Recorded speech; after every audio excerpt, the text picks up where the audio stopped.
Hey there, I'm Zan.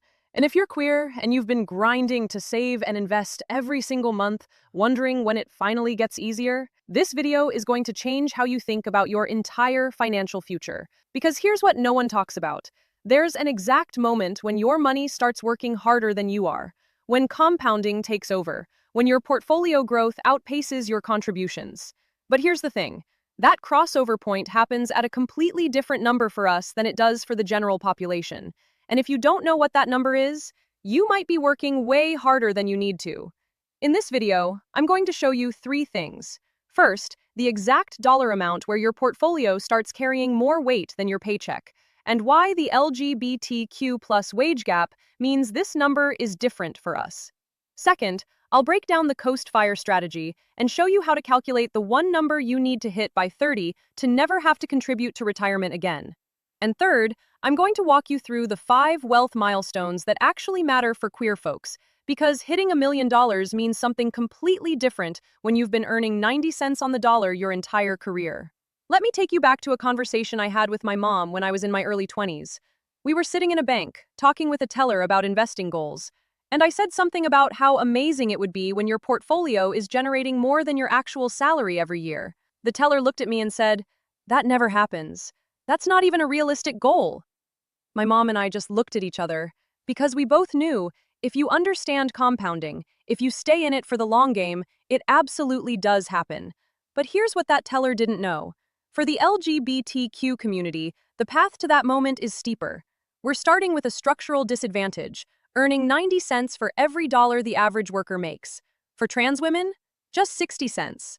So when we talk about the crossover point, when compounding takes over, we're not just talking about patience. We're talking about strategy, about being smarter with every dollar because we have fewer of them to begin with. Most finance advice will tell you that compounding takes over when your annual investment returns are larger than your annual contributions. That's true. But let's make this real. If you're contributing $20,000 a year to your investments and capturing a 7% return, the traditional crossover point happens around $300,000 to $500,000 invested. At $500,000, a 7% return gives you $35,000 in growth, more than your $20,000 contribution. But here's the flip. Many of us aren't contributing $20,000 a year.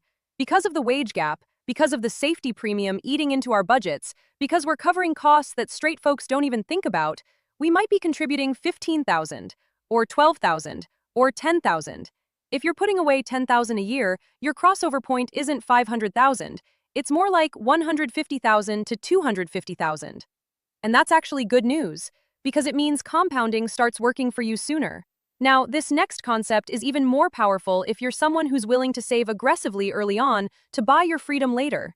It's called Coast Fire, and it's exactly what it sounds like. You hit a number where you can coast, stop contributing, let compounding do the rest. Here's how it works.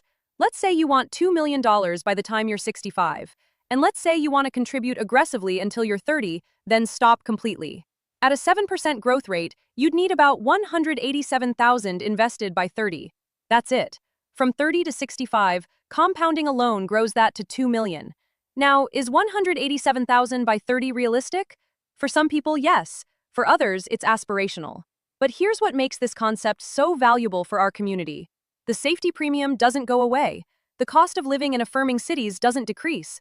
The financial strain of family building, of transition, of paying for security, it's lifelong. Coast Fire gives you a framework to front-load your financial security, to work your ass off for 7 or 8 years so that the rest of your career can be about living, not just surviving. And if you don't hit $187,000 by 30, that's okay. Maybe you hit it by 35 or 40. The framework still helps you think about the trade-off between saving hard now and gaining flexibility later. Traditional finance loves to celebrate certain numbers. Your first 100K, the $1 million mark, 1 times your salary saved. But those milestones don't tell the full story for us. So let me give you the 5 milestones that do. Milestone 1. When your portfolio covers your safety premium. This is the first real breath of relief. When your portfolio generates enough annually to cover the extra costs of being queer, the higher rent in an affirming city, the legal fees, the transition fund, the family building savings. For most people, this is around $50,000 to $100,000 invested, depending on what your safety premium costs are. Milestone 2, the crossover point. We already covered this, but I'll say it again. This is when your portfolio growth exceeds your contributions. When your money is working harder than you are. Milestone 3. When your portfolio generates more than your job. This is massive.